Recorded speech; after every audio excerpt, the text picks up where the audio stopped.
Assalamualaikum warahmatullahi wabarakatuh. Kita berjumpa lagi teman-teman mahasiswa dimanapun berada, masih dalam seri kuliah statistika dasar. Dan pada kesempatan kali ini saya akan melanjutkan video saya sebelumnya tentang ukuran pemusatan data. Nah, kali ini saya akan membahas beberapa contoh yang berkaitan dengan bagaimana cara menghitung mean, median, modus yang merupakan bagian dari ukuran pemusatan data. Oke, kita mulai, saksikan materi berikut ini. Nah, kita mulai dengan membahas tentang modus. Modus, seperti yang saya jelaskan pada video sebelumnya, merupakan nilai pengamatan atau fenomena atau peristiwa yang paling sering muncul dari gugus data yang kita punyai. Nah, untuk data tunggal, ya, saya berikan contoh ilustrasi di sini. Misalnya saya memiliki bola, ya, ini bola dengan berbagai jenis warna. Nah, jika ditanyakan apa modus dari segugus data bola ini, maka kita dapat menentukan modusnya adalah bola yang berwarna biru. Kenapa bola yang berwarna biru ini merupakan modus? Karena sesuai dengan definisi dari modus, modus ini adalah nilai pengamatan atau peristiwa yang paling sering terjadi. Nah, kita lihat bahwa jumlah bola berwarna biru lebih banyak dibandingkan dengan jumlah bola berwarna lainnya. Nah, saya berikan contoh lain lagi, ya, satu contoh lagi. Perhatikan gugus data ini, ya, 14544 5353. Ini ada sejumlah atau sebanyak 1 2 3 4 5 6 7 8 9 data. Nah, jika pada ke-9 data ini ditanyakan modusnya, ya, supaya agar lebih mudah, saya di sini lakukan pengurutan data dulu dari yang terkecil ke yang terbesar. Nah, saya sudah mengurutkan data ini, ya. Perhatikan, modus itu data yang paling sering muncul. Lihat, ya, bahwa di sini ada dua jenis data yang frekuensi kemunculannya sama, yaitu data 4 dan data 5.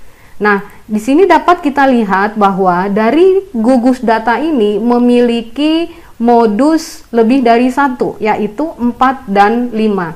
Nah, yang perlu kita pahami di sini adalah bahwa dari segugus data kemungkinannya dapat memiliki lebih dari satu nilai modus atau nilai statistik modus.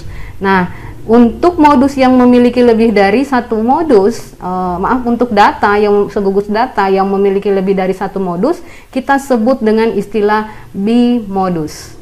Baik, selanjutnya di sini saya berikan contoh modus lagi, bagaimana menentukan modus untuk data yang sudah disajikan dalam bentuk kelompok, dalam bentuk tabel distribusi frekuensi. Pada video sebelumnya, di sini sudah saya jelaskan, ya, bahwa M0 ini, ya, modus ini untuk data kelompok dapat dihitung dengan menggunakan rumus ini, ya, di mana keterangannya sudah saya tuliskan juga pada slide-nya.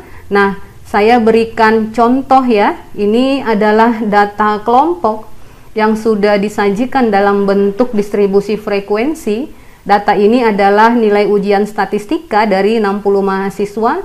Saya dari data tunggalnya 60 nilai ujian itu saya kelompokkan, sehingga nilai ujiannya ini saya kelompokkan seperti ini, ya. Untuk membuat tabel distribusi frekuensi boleh dilihat pada video-video statistika saya sebelumnya. Nah, ini, ya, jadi dari dari tabel distribusi frekuensi ini untuk menentukan modusnya, yang pertama kita harus tentukan itu adalah letak kelas modus. Jadi kita tentukan dulu letak, saya ganti dulu, jadi kita ini saya hapus dulu sebentar.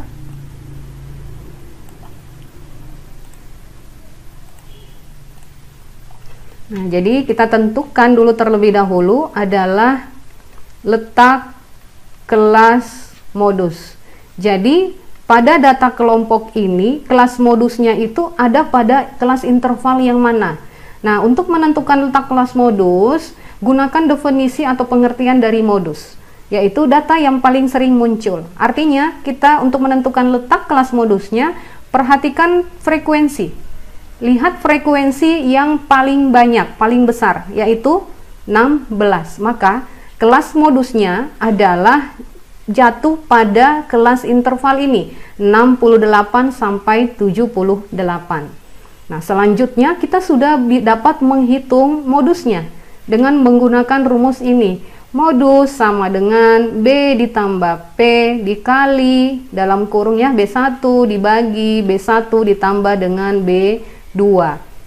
Nah, selanjutnya kita tentukan dulu ya setiap kategori ini. B ya, perhatikan penjelasannya. B adalah batas bawah kelas modus. Batas bawah kelas modus tadi ini 68, artinya B-nya adalah 68. Jangan lupa B batas bawah itu dikurangi 0,5. Karena yang ini merupakan apa? Tepi bawah ya, tepi bawah kelas. Jadi batas bawah adalah tepi bawah kelas kurangi dengan 0,5 sama dengan 67,5. Nah, kemudian kita tentukan P ya. P ini adalah panjang kelas. Nah, panjang kelasnya kita hitung panjang dari tepi bawah sampai dengan tepi atas ya.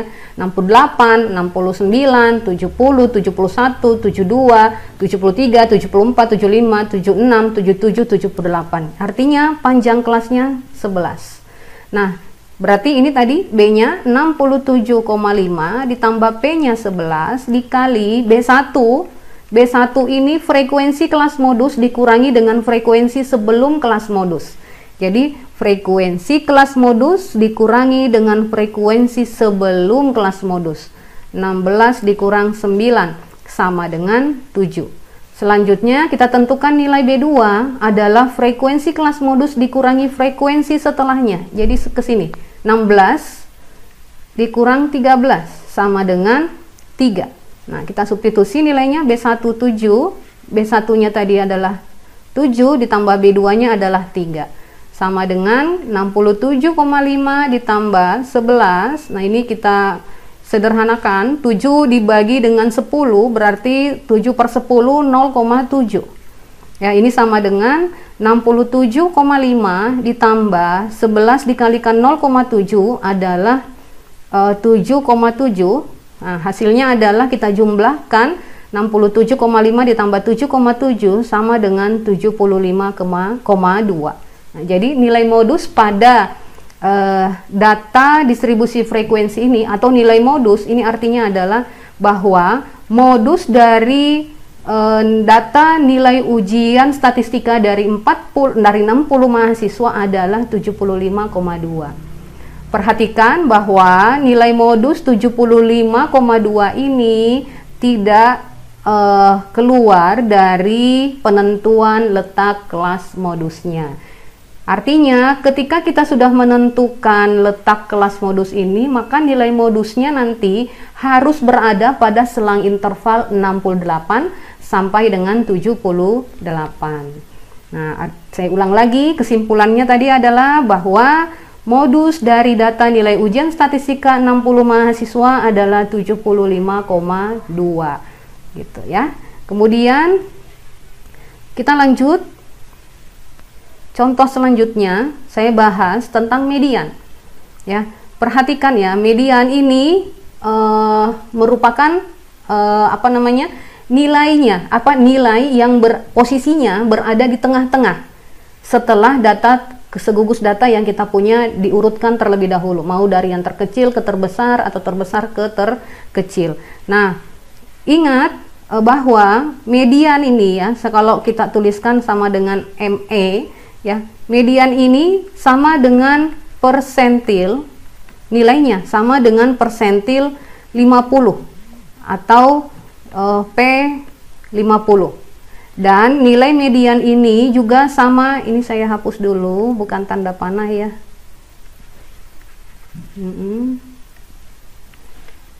Sama dengan. Nah, nilai median ini juga nilainya sama dengan Q2, kuartil ke-2. Nah, selanjutnya perhatikan data yang saya berikan. Ya, di sini saya berikan dulu contoh data yang banyak datanya ganjil, karena untuk menghitung media data tunggal tergantung dari banyak datanya apakah ganjil atau genap. Untuk banyak data ganjil ini saya berikan contoh datanya ya. Nah, terlebih dahulu kita urutkan dulu datanya. Ini data yang setelah kita urut 1, 3, 3, 4, 4, 4, 5, 5, 5. Nah, kita mau menentukan mediannya. Mediannya adalah nilai atau data yang posisinya berada di tengah-tengah. Nah, perhatikan ya, posisi yang berada di tengah artinya median ini kita bagi data menjadi dua bagian yang sama banyak. Jadi kalau ini saya bagi, berarti ini kita bagi dua ya. Berarti ini jumlah data yang di sini dengan jumlah data di kiri dan kanannya harus sama. Mediannya berarti ada satu nilai yang terletak posisinya di tengah, yaitu 4. Maka mediannya sama dengan 4. Nah, sementara untuk data yang jumlah banyak datanya genap, dengan contoh yang sama saya kurangi datanya 1. Nah, kita urutkan terlebih dahulu ya. Ini sudah saya urutkan, maka mediannya itu adalah ambil dua data yang letaknya paling tengah. Jadi ini kita bagi dua dulu ya. Ini saya ambil 3 dulu, ini juga 3, berarti data yang paling tengah itu ini posisinya. Berarti mediannya adalah jumlahkan dua data paling tengah dibagi dengan 2. Artinya 4 ditambah 4 dibagi 2, nilai mediannya adalah 4. Nah, itu contoh untuk menghitung median data tunggal. Saya berikan lagi contoh yang lain ya. Median. Nah, di sini saya berikan 2 contoh. Nah, ini contoh pertama ya, 1, 3, 3, 4, 4, 5, 5. Ini data yang sudah terurut. Mediannya adalah 4. Kemudian saya berikan contoh data yang mirip dengan data yang ini. Saya hanya mengganti data pada urutan terakhir ini 5 dengan 125. Nah, saya akan memberikan sedikit contoh apa yang disebut dengan kekekaran atau robust.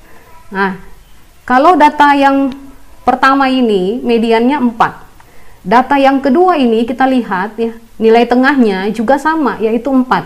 Bukan nilai tengah, nilai yang berada pada posisi di tengah-tengah. Nilainya sama, mediannya juga 4.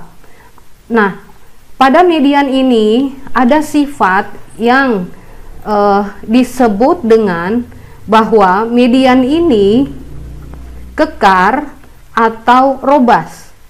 Robust terhadap pencilan. Yang mana yang kita sebut dengan pencilan? Jika ada data yang nilainya jauh dari sebaran data yang lain, maka data tersebut kita sebut sebagai data pencilan atau outlier. Nah, perhatikan kalau di sini kan sebaran datanya untuk data ini kan tidak jauh ya.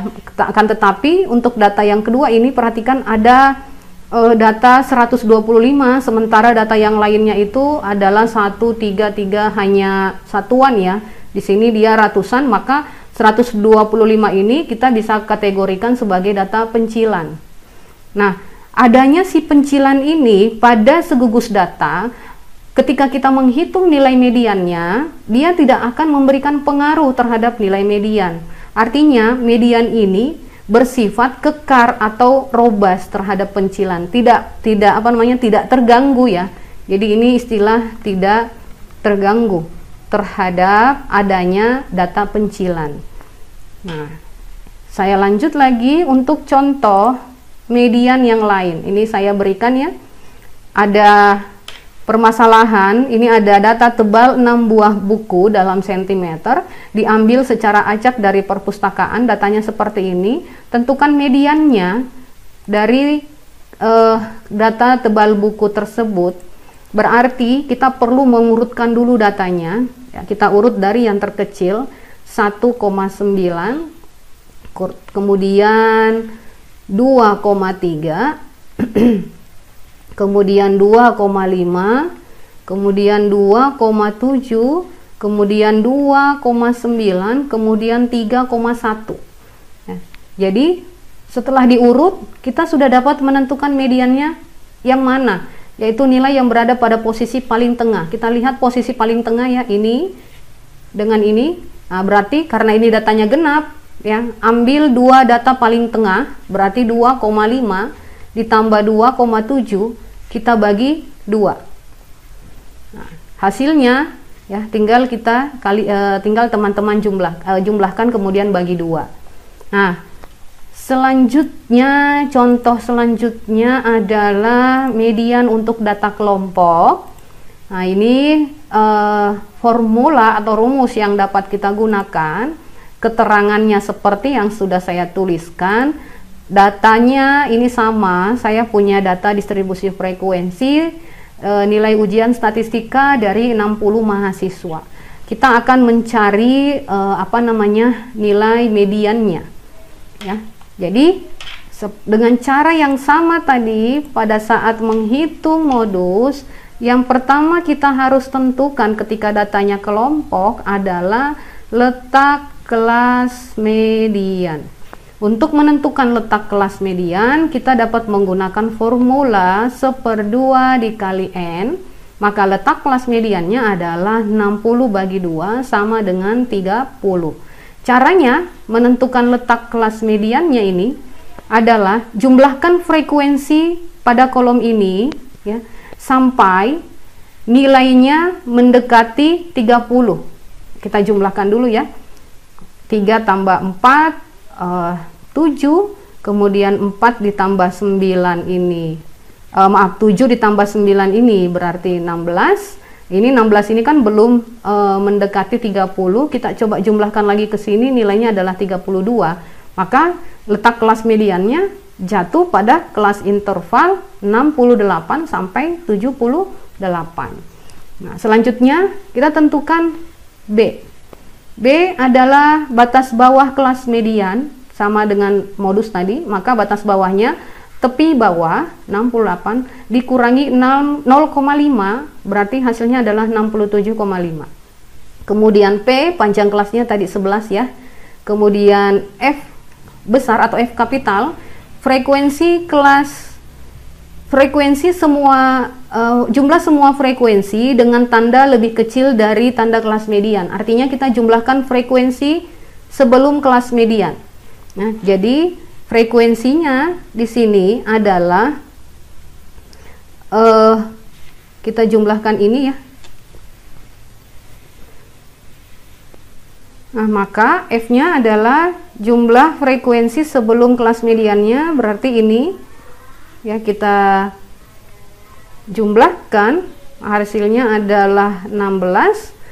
Kemudian F kecilnya adalah frekuensi kelas median. Frekuensi kelas mediannya tadi adalah 16. Nah, berarti kita sudah bisa menghitung bahwa mediannya sama dengan B ditambah P 1/2 N dikurangi F besar dibagi F kecil, sama dengan B 67,5 sama dengan P 11, 1/2 N nya tadi 30 dikurangi F kapitalnya 16 dibagi F kecilnya 16, sama dengan 67,5 ditambah 11 dibagi 30 dikurangi 16 ya, adalah 14 dibagi 16. Nah, ini tinggal kita hitung nilainya. 14 dibagi 16 ya, hasilnya adalah 0,875. Nah, hasil akhirnya ini kita kalikan, kemudian hasil perkaliannya kita jumlahkan dengan 67,5, maka diperoleh hasil akhirnya adalah 77,125. Artinya kita dapat menyimpulkan dari nilai median 77,125, artinya bahwa nilai ujian statistika yang posisinya rada paling tengah itu adalah nilai ujian 77,125. Nah, perhatikan lagi bahwa tadi kita sudah menentukan kelas mediannya adalah 68 sampai 78. Ketika kita menentukan nilai median untuk data kelompok ini, ya, nilai mediannya harus berada pada selang interval 68 sampai 78. Selanjutnya kita akan bahas tentang mean atau rata-rata.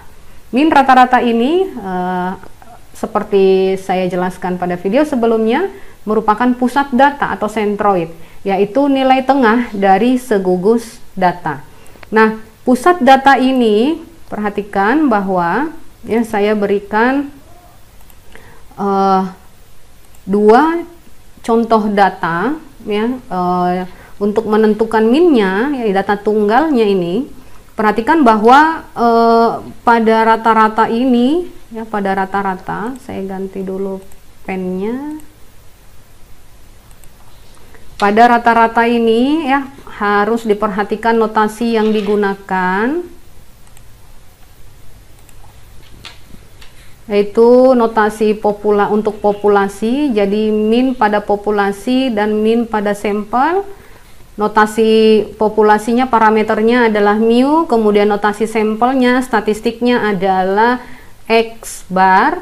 Nah, karena ini adalah data sampel, maka notasi untuk menentukan rata-ratanya kita tuliskan X bar sama dengan min pada data tunggal dapat kita hitung dengan menjumlahkan setiap data pada gugus data ini kita bagi dengan banyak data, atau kita tulis sigma dari I sama dengan 1. Ini I-nya ada berapa? 1, 2, 3, 4, 5, 6, 7. Berarti I sama dengan 1 sampai 7 XI dibagi dengan N.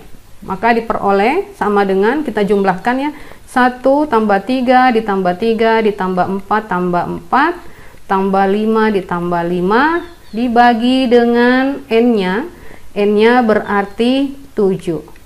Nah, ini tinggal teman-teman menyederhanakan saja hasilnya sendiri ya. Nah, data kedua itu data yang ini 1, 3, 3, 4, 4, 5, 1, 2, 5. Nah, perbedaannya hanya pada ini ya, data terakhir. Yang data yang di atas ini nilai terakhirnya 5, data yang di bawah nilai terakhirnya 125. Nanti akan saya tunjukkan apa maknanya. Nah, berarti X barnya adalah 1 ditambah 3 ditambah 3 ditambah 4 ditambah 4 ditambah 5 dibagi ditambah 5 ditambah 1, 3, 3, 4, 4, 5 tambah 125 dibagi dengan 1, 2, 3, 4, 5, 6, 7. Ada banyak datanya 7. Atau kita hitung dulu ya rata-ratanya berapa. Nah, tadi yang di atas itu rata-ratanya adalah ya 5 tambah 5 10, 16 ditambah 7 ya 25 ditambah dibagi 7, maka hasilnya adalah ini rata-ratanya adalah 3,285. Nah, kita jumlahkan yang data yang di bawah ini ya, data yang di bawah 1 ditambah 3 ditambah 3 ditambah 4 ditambah 4 ditambah 5 ditambah 125 dibagi 7. Nah, hasilnya adalah 20,714. Nah, perhatikan nilai rata-ratanya ya. Sangat berbeda jauh rata-rata yang di sini, yang data pertama dengan rata-rata yang data kedua. Kenapa? Karena adanya perbedaan data terakhir ini. Nah, kalau tadi pada median ini, saya berikan lagi slide mediannya tadi ya. Untuk data yang sama, hanya berbeda di data terakhir ini, mediannya sama nilainya, yaitu 4. Maka median ini memiliki sifat kekar atau robust terhadap data pencilan. Akan tetapi untuk mean atau rata-rata itu memiliki sifat yang sangat peka. Jadi kita tuliskan bahwa min ini memiliki sifat yang sangat peka terhadap data pencilan. Terlihat pada nilai hasil nilai rata-rata ini dengan yang di bawah, ya, beda nilai apa namanya, rata-rata nilainya sangat jauh berbeda. Tadi ya, sangat peka terhadap data pencilan. Nah, kemudian contoh selanjutnya, ini kita punya data yang datanya berupa frekuensi, ya, ada data jumlah produksi PT Eka Utama dan lamanya waktu produksi seperti tabel di bawah ini. Kita diminta untuk menghitung rata-rata produksi PT Eka Utama. Artinya caranya adalah, ya, gunakan rumus X bar sama dengan sigma FI XI dibagi dengan sigma FI. I sama dengan 1 sampai N. Nah, sama dengan FI-nya adalah yang ini, ya, XI-nya ini produksi. Nah, berarti kita perlu mengalihkan setiap ini, ya, setiap kolomnya dengan frekuensi. Jadi 10 frekuensinya dulu. Nah, FI-nya berarti 4 dikali 10 ditambah 3 dikali 15 ditambah 5 dikali 13 ditambah 3 dikali 10 ditambah 5 dikali 12 dibagi sigma FI-nya kita jumlahkan adalah 4 tambah 3 ditambah 5 ditambah 3 ditambah 5. Nah, hasil akhirnya caranya teman-teman mengalihkan dulu setiap ini, baru dijumlahkan hasilnya dibagi dengan sigma FI-nya.